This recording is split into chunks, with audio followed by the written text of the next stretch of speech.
bright and new. I have seen no other who compares with you. You belong among the wildflowers. You belong in a boat out at sea. You belong with your love on your arm. You belong somewhere you feel free. Hi, everybody.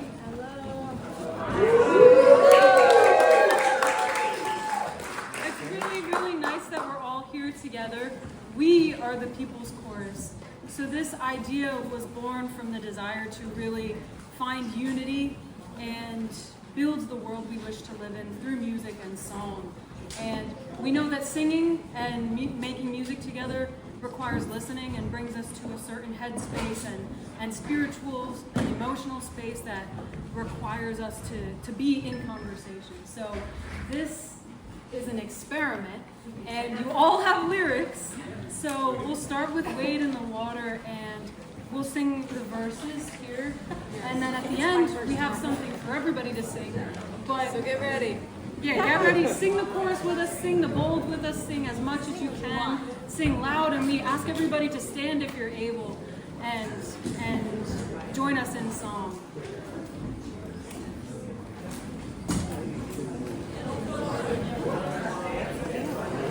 Get your butts out of the seats. Get moving.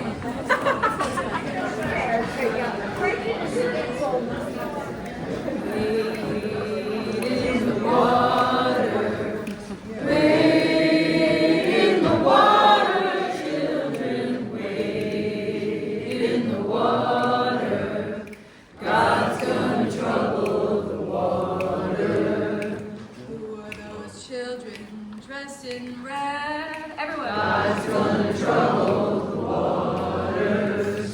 Must be the children that Moses led. God's gonna trouble the waters. Wade in the water. Wade in the water, children. Wade in the water. God's gonna trouble.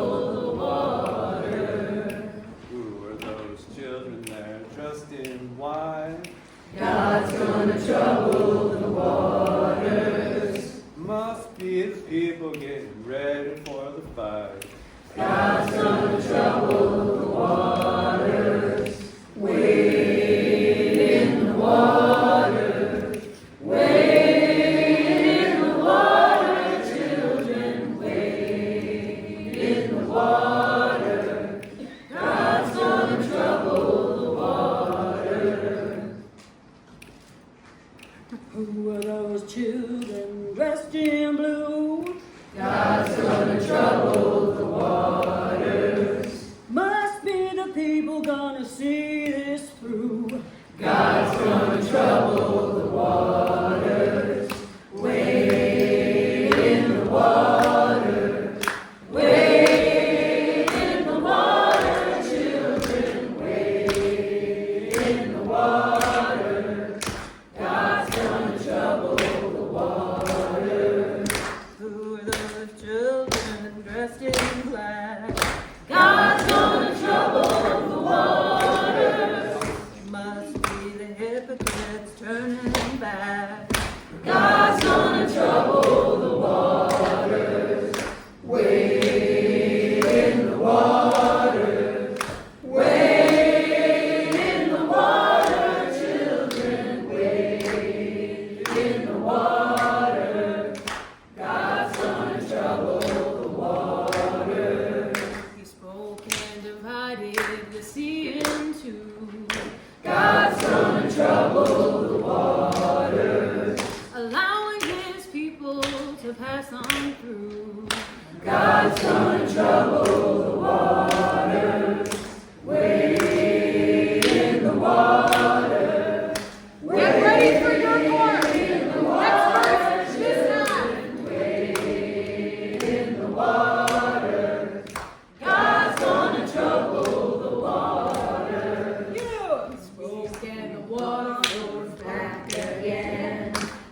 you. Go to the next one. Verse 6. and drown the oppressor. Yes. God's gonna trouble the waters. Next verse is this afternoon. In the water, In the balcony. in the water, children, wade in the water. God's gonna trouble the waters. Enemies great, but mine is strong. Yes. God's gonna trouble the waters. I'm marching to the city and the road ain't long. God's gonna trouble the waters. Everybody. Wade in the water. Wade in the water, children. Wade in the water. God's gonna trouble the waters. Wade in the water. Wade in the water, children. Wade in the water. God's gonna trouble the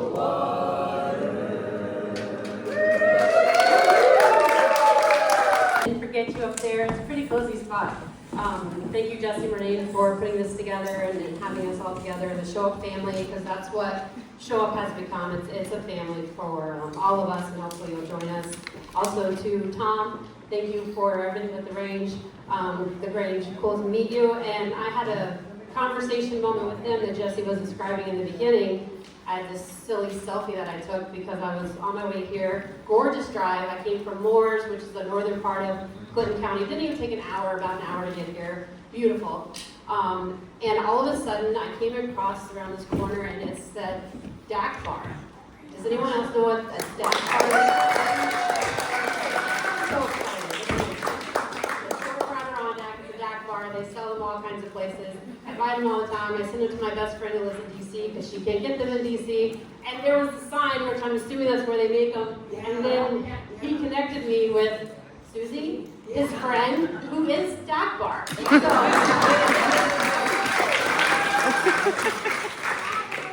Also, all the community coalition tables that are here, as a chair of the Clinton County Democratic Committee, the coalitions, you guys are caring people. We can call you whatever we want, but in essence, you're caring people. And thank you for being here and showing up, and thank you for showing us what the constituents want, what the constituents need.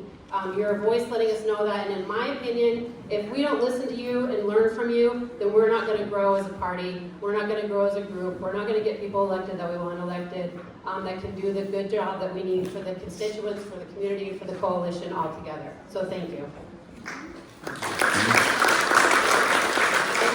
My name is Brandy Lloyd. I am the chair of the Clinton County Democratic Committee. I get to work closely with Maggie and the other chairs, and it's mostly lots of fun.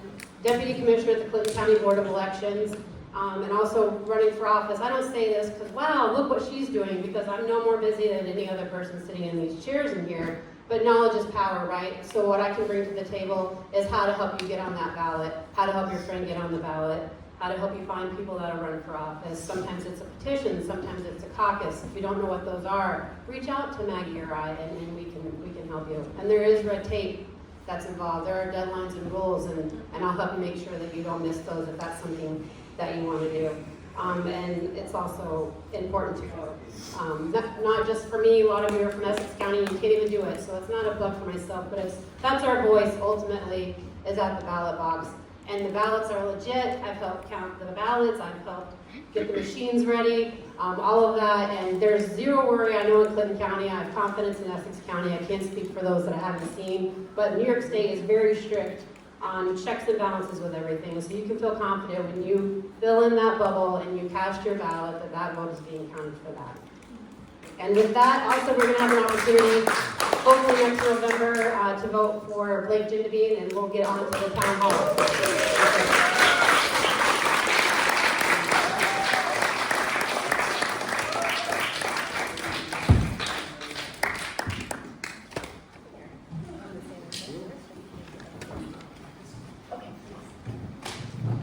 Thank you, Brandy, and good luck on your run. But that's a big task. It's a lot of Tom, thank you very much. This is awesome here. And I really loved the way that you brought the Grange into it, because we are the people, we're not the subjects. And places like this remind us how important all of us are and how important working together is. Jesse, thank you very much. And I looked at the logo for Show Up, and we slay dragons once, and we think that we've done our job. But we have to remember that there are dragons all the time. We need to keep our swords sharp and our minds sharp and be ready to keep working. The job is never done. So let's just keep going, keep working, keep plugging away, and I know we're going to make progress. Very quickly, before we get started, not everyone here has had a chance to get to know me. My wife Carmen has the pink purse in the corner next to Maggie.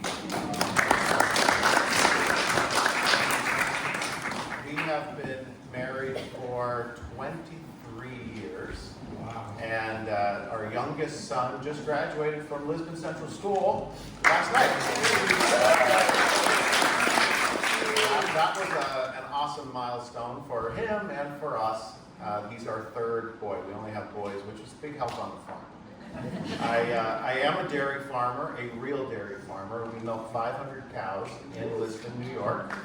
Our milk goes to Cabot cheese. So one of our manufacturing plants is in Chateauguay. And I have been on the Lisbon Central School Board for many years. Then I was president of the Lisbon Central School Board. My mother was the Spanish teacher at Lisbon Central School. Mom and Dad met in South America in the Peace Corps. So, I'm very proud of them, very, very proud of them. And they were, an interesting fact, they were a few of the Americans that were in Bolivia when the Che was killed. And so they were actually kicked out when there was a communist revolution, so that they feel very, very passionate about American democratic values. And they drove up 81 as far as they could go and bought a farm in Lisbon, New York back in 1972. So we've been there for a while. Also, I coached JV basketball at Lisbon Central School. It was and was the varsity basketball assistant coach. Really loved that. My wife and I started a foundation that supports children suffering from pediatric cancer from Syracuse to Plattsburgh. It's called the Jewels of Life Foundation. If you know anyone in need, go to jewelsoflife.com and you can get some information there. On top of that, most recently I represented dairy farmers from New York all the way through New England, a very bipartisan job, on the Agrimark Cooperative Board. Agrimark is a $1 billion cooperative, dairy cooperative, and I was the vice chairman of the board for several years. I resigned from that so that I could focus on this. Also, what else do you do when your kids are gone out of the house? You run for Congress. I'm very passionate about this. I don't like what's going on, just like many of us here. And I do not live in a Democratic echo chamber. I am a pragmatic representative of this district and the realities of this district. I have friends that are Republicans. I have friends that are independents. And I am a Democrat, but I know how to make people feel comfortable and make people feel welcome. And that's what we have to do if we're going to make a change in New York 21.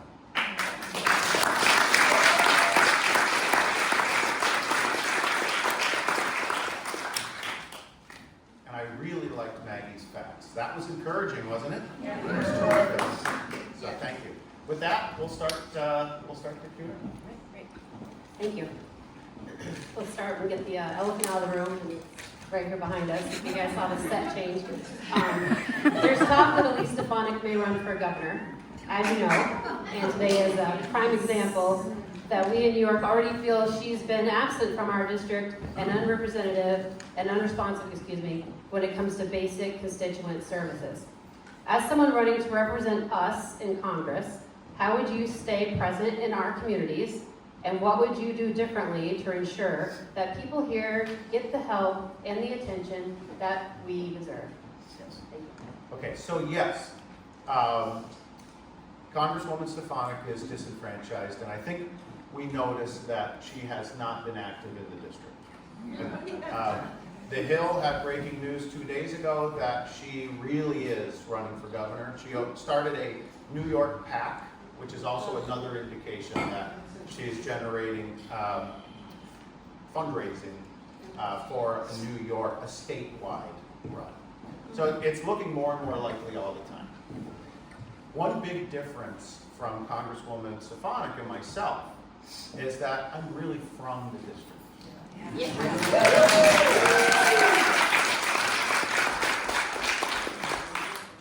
And I do care about Elise voters, and I do care about everyone in this district.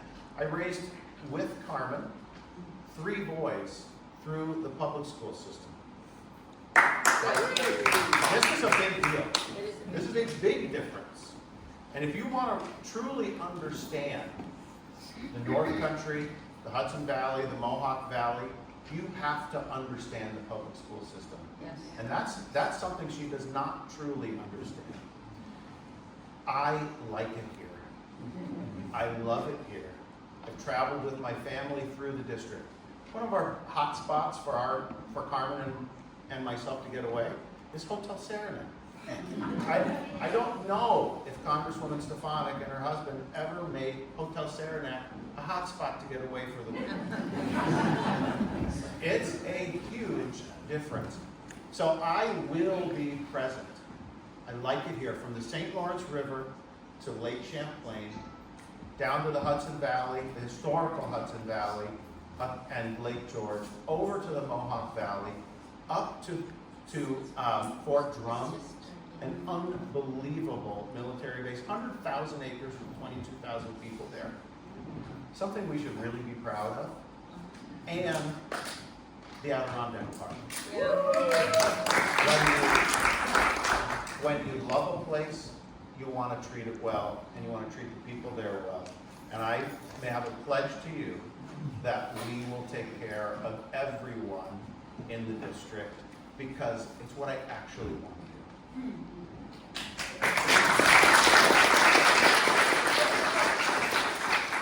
Okay, immigration has a big impact on New York, from our cities to our farms and rural areas.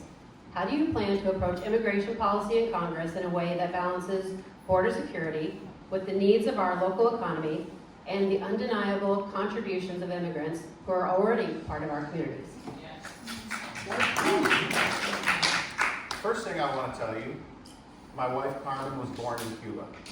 So she's a Cuban immigrant, and she is spectacular, obviously. And she opened a business on Main Street in Canton and employed 13 people. So immigrants certainly have a tremendous value in this country. The reconciliation bill. Do I agree with all of it? Of course not. But do I think there's room to improve our border security and things that happen along the border? I do. Washington has failed us on border security and immigration reform. They really have. They've wanted to make it a divisive issue and keep things polarized. Agriculture needs immigrants. But let me talk about what I agree with. I do think we can increase security on the border. I do think that state, local, and federal agents should be able to communicate on the border. One of the things that makes me very different from Congresswoman Stefanik is that ICE agents in Ogdensburg were my Pee Wee football teammates. I know them. My son dates the daughter of an ICE agent. I know them. A Border Patrol agent was the varsity soccer coach at Lisbon Central School. I know them. I'm ingrained. I listen to them. And they tell me what their issues are, and they're not that crazy. We can make improvements. And I don't disagree with everything.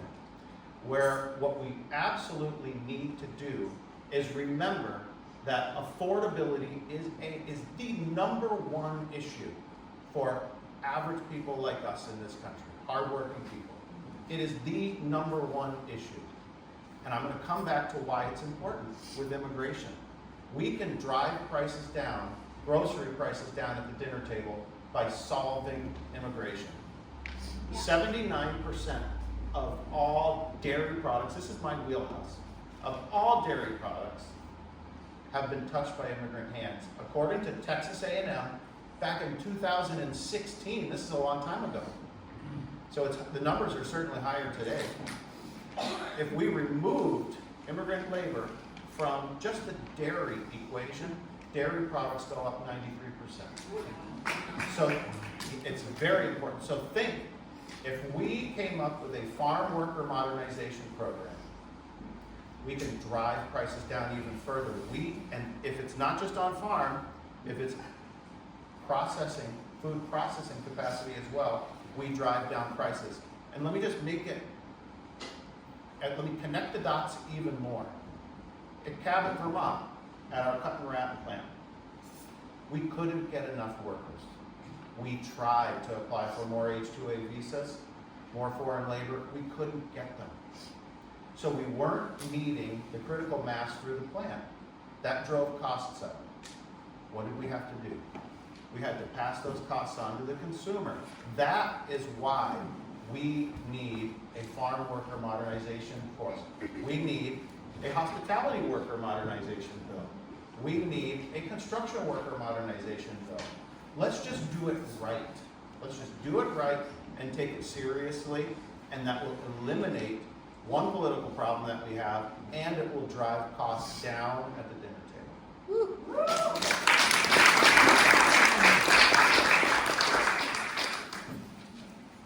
Tourism is a big part of our local economy, especially with so many Canadians visiting our region and vice versa.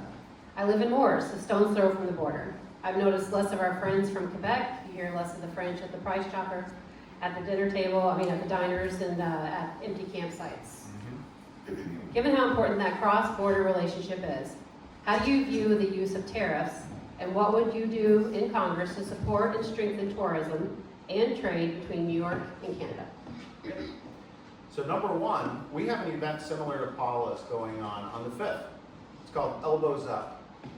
In Ogdensburg, we will be presenting information about how valuable our relationship with Canada is to the North Country. Canada, on the other side, in front of, I believe it's Fort Wellington, will be doing a very similar activity.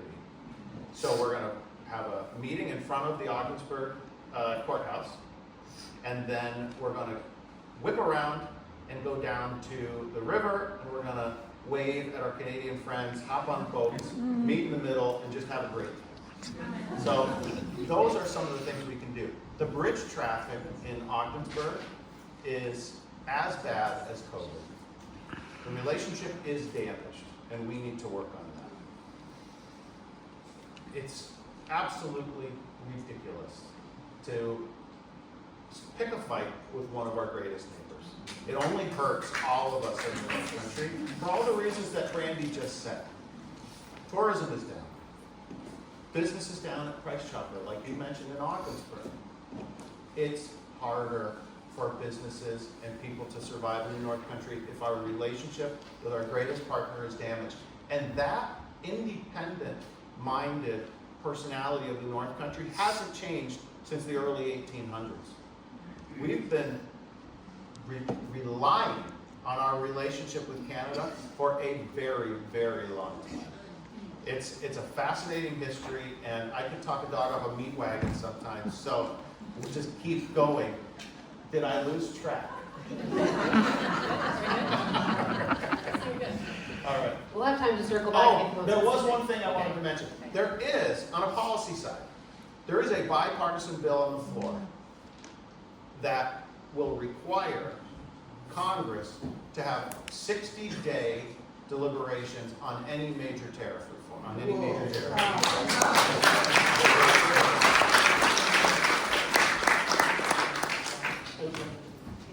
In our rural communities, many people rely on Medicaid for access to basic health care services, especially with fewer local providers and limited transportation. There's growing concern about proposed cuts in the big, ugly bill. How would you approach legislation that affects Medicaid funding And what will you do to protect health care across rural New York?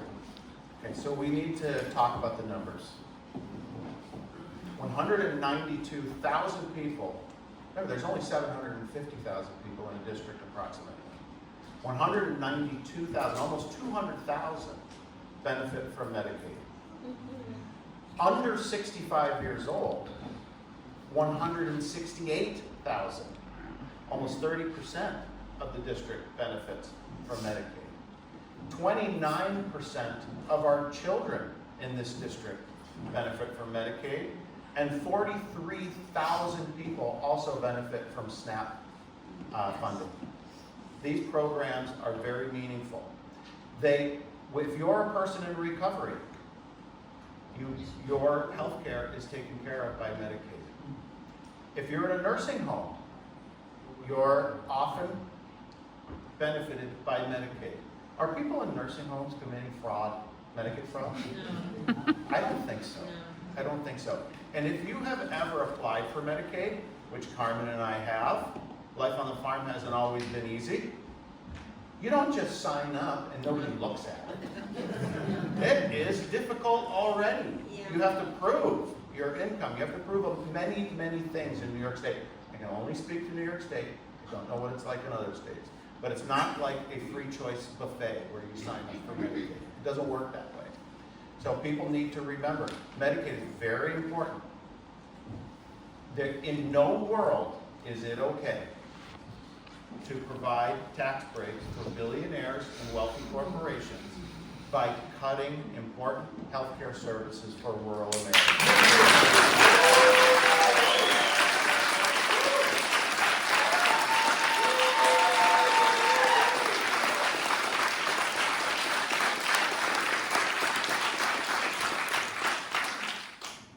Jeff Bezos is married, wedding in Venice, is it? It just shows you what's the obscenity and the wealth gap. Here we are fighting for Medicaid just to keep some sort of health care.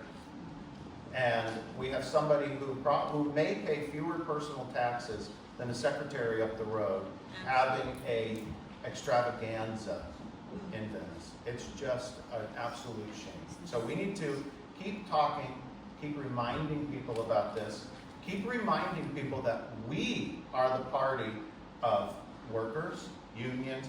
We are the ones that can provide better lives for people in the North Country and the whole New York 21 district. We are the place that's going to bring a better life to everyone. Let's just keep reminding that. Keep reminding that. Don't attack. Do not attack. Do not make anyone feel bad for who they voted for. Care for people. We will bring people to our side because we need them. And we will make a difference. Until we get kicked out? For some questions. Did this spur for anyone that would like to ask a question? Can I start? Yes, please. Me, hang on. I have talked enough. I probably talk loud enough. So, Blake, first of all, thank you for being here. And Thank if, you. for those who don't know, Blake also didn't know who I was and came to an MLK event that we had in Plattsburgh. And I took a chance, you drove some distance, and I really appreciate you doing that. Your bravery means a lot to me, because it is brave to do those things. With that being said, there has been some discussion, and I want to give you this opportunity to clear the air. There has been some discussion in previous town halls when you discussed the need for more security at the border. And I am not somebody who loves to polarize things, and I'm not somebody who believes that there's all bad or all good. So I don't believe there's a world in which we live in where all of police are bad. But I do think that we need to open borders up for more hours, right? We have borders shut down. So we need more of the people that are going to keep those borders open so that we can get back and forth, because it might not mean a lot to me, but it does mean a lot to people like Paula or those that are near the border who have friends and family. But what I want to get clarification from is, When we mention ICE now, that word ICE, I don't know about any of you out there, it makes my skin crawl. And I don't want Blake Gendebien to be associated with supporting ICE. That's what I don't want. Because I fear that if we send the message that any more ICE is necessary, that we're going to see more and more of what we're seeing on the news, which I understand is polarizing to a certain extent, but it is happening. So we have to be clear that your message is that we want borders open, and we want to support those people that are in those roles. But we aren't looking to support ICE agents that are going amok into communities and treating people like they're animals. Yes. That's what I'm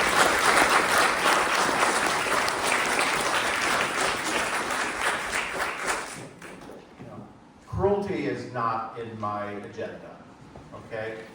I do have 8 Hispanic workers on the farm. It's very, very important. We have 3 children, Hispanic children, that go down the driveway to school at Lisbon Central School. It is, border security is important. It's part of the process. If we are going to have meaningful reform, we have to have meaningful border security. What does that mean? Does it necessarily mean more ICE agents? Does it mean more border patrol? Does it mean cooperation between state and local? It means an additional staffing for federal immigration judges. I've been through the process. We need more. It's too slow. It's too cumbersome, and it's too clumsy. We need to streamline it. Due process is important. Yes. That is very scary. We need due process for everyone.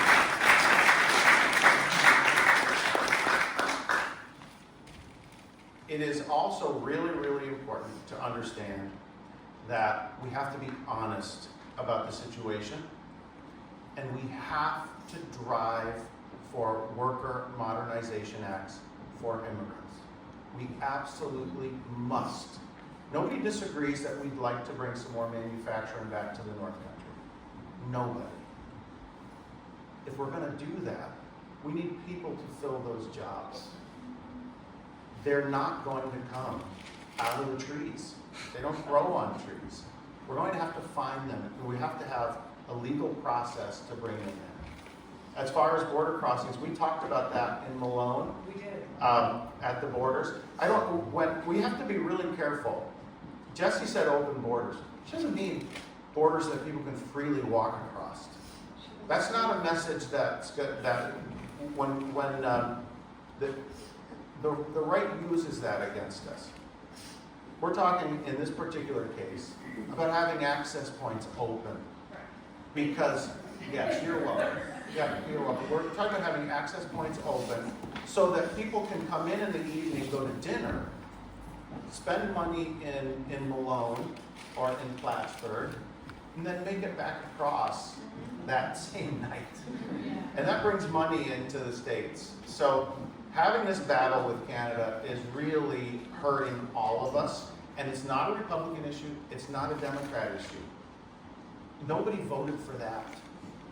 Republicans didn't vote for roughing up children at Sackett's Harbor at North Harbor Dairy. They didn't. They didn't.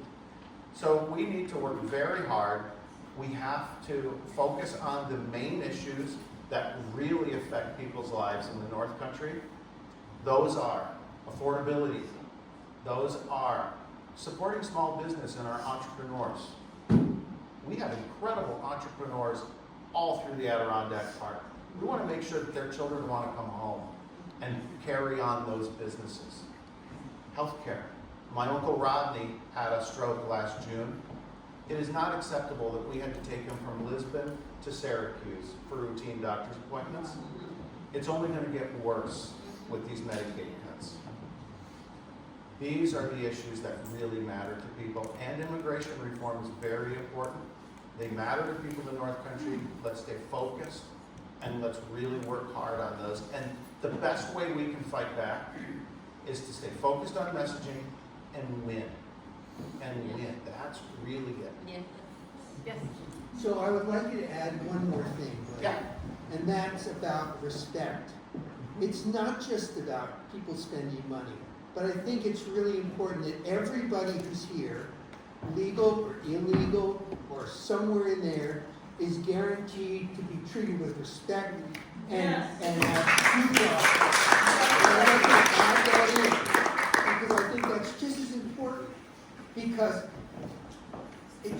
it's just wrong. I mean, to be able to say some things are just wrong to treat people this way. Yep, Yeah. it is. And then there's all the other benefits and whatever. Yes. But absolutely. maybe you consider that. Also, along with that, compassion is not weakness.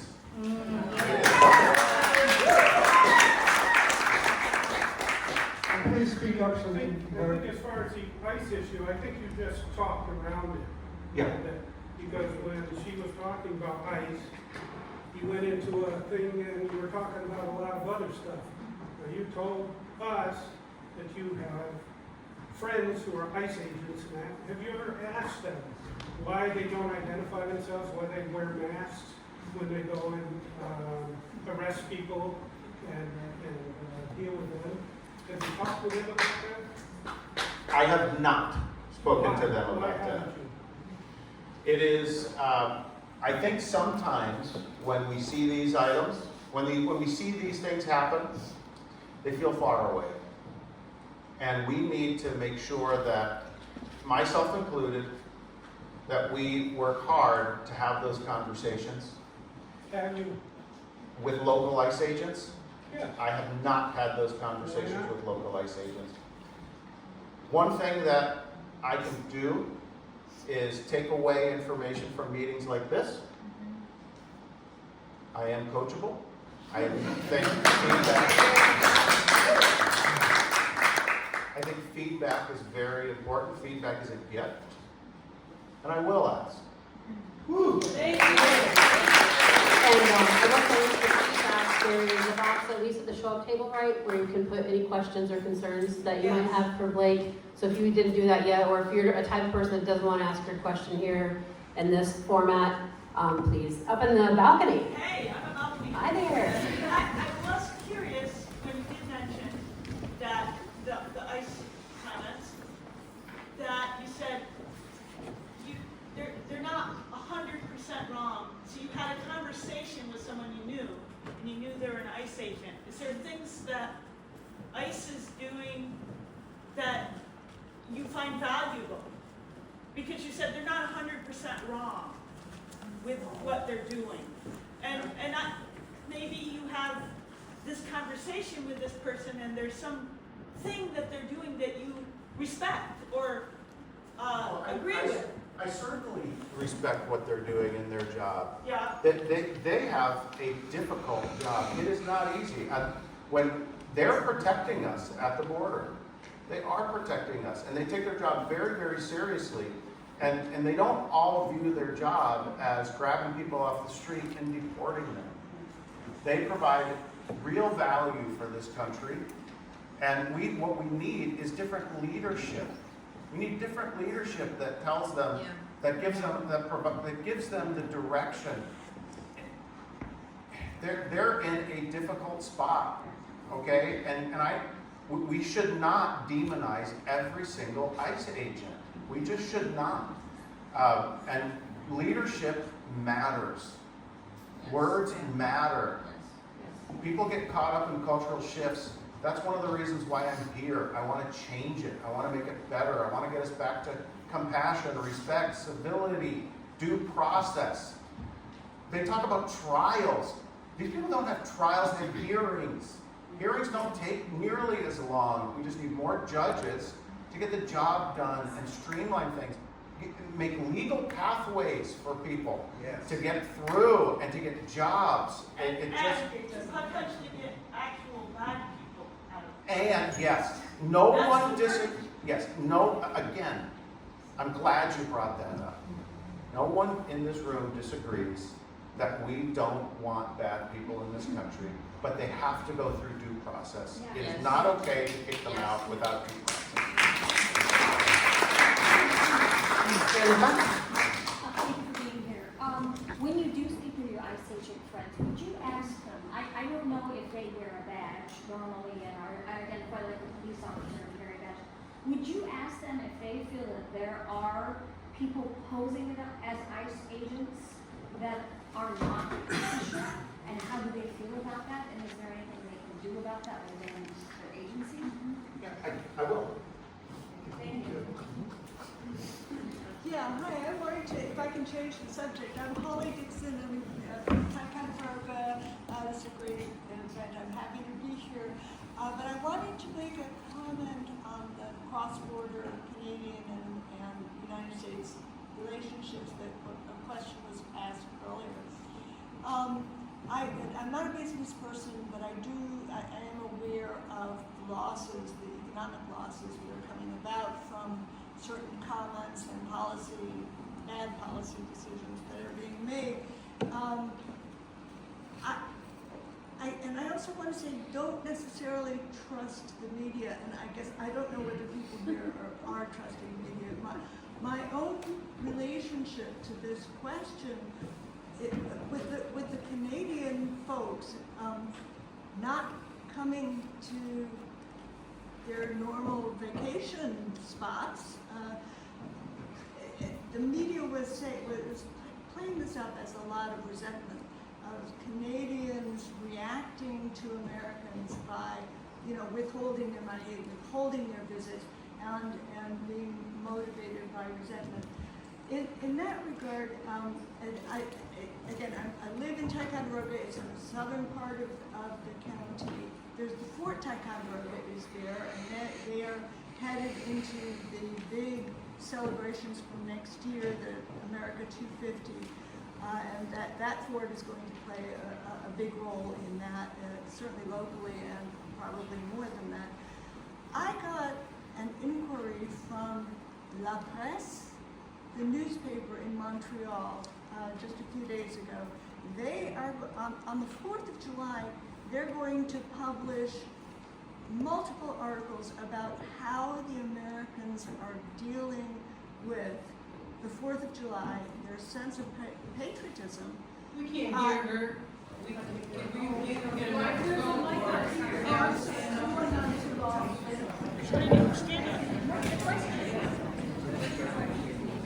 It's not a...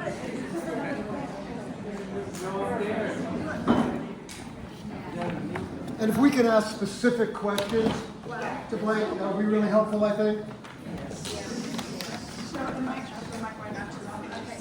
All I wanted to say is that they No, just put it close to it. There's no on and off. Hold it right to your mouth. Is that right? Yes. Okay. All I wanted to say was that a Canadian newspaper has sent a reporter. They're coming down to Ticonderoga. They want to know what is going through the heads of Americans with their political differences on the one hand, and the celebration of the 4th of July, and then the America 250 on the other hand. The reporter is talking to people in Ticonderoga and at the fort, and it's amazing. On the 4th of July, they will publish multiple articles about what Americans are doing on their patriotic holiday. I thought that was so important to know. It's not just that the Canadian folks resent what's happening in America. They really do want to know. They really are trying to find out about who we are and what we're doing and why. I think it's important to make that note. Thank you. I'm concerned about my marriage and advice, and what's your thought? That there is no room for any type of abuse or bullying or discrimination against the LGBTQ community. One of my, some of you have probably heard me say this before. I am anti-bullying. I'll say it again. I am anti-bullying. I can't stand it. I have always stood up to bullies. When I was a kid, this is a silly story, but it's true. We played war ball, and you have a line across the front, and I always wanted to be on the opposite side of the bullies because I could catch the ball. And there were kids against the bleachers. The bleachers were folded up behind me, and the weakest boys always stood against the bleachers in fear. I went right up to the front of the line, and I caught every ball that the bullies wanted to throw, and the weaker boys came up, and we had a great friggin' time. And that has been with me. Abuse of any kind. There was I'm gonna go into my cattle bag here. There was a gentleman who picked up our cows. He always gave me a bazooka bubble gum when our cows had to go to the sale. He had an employee that would hit the cows on the back with an aluminum shovel. And I couldn't take it. I couldn't take it. I swore, when I'm old enough, I'm going to tell him that's not right. And I've always felt that way about any community that's marginalized, whether it's LGBTQ, whether it's Hispanic immigrants, whether it's Afghan immigrants in the United States that supported our troops, translated for our troops, bent over backwards, put their lives at risk, and we're abandoning them. Did you tell him? You said when you grow up, you're going to tell him. Hey, Did you tell him?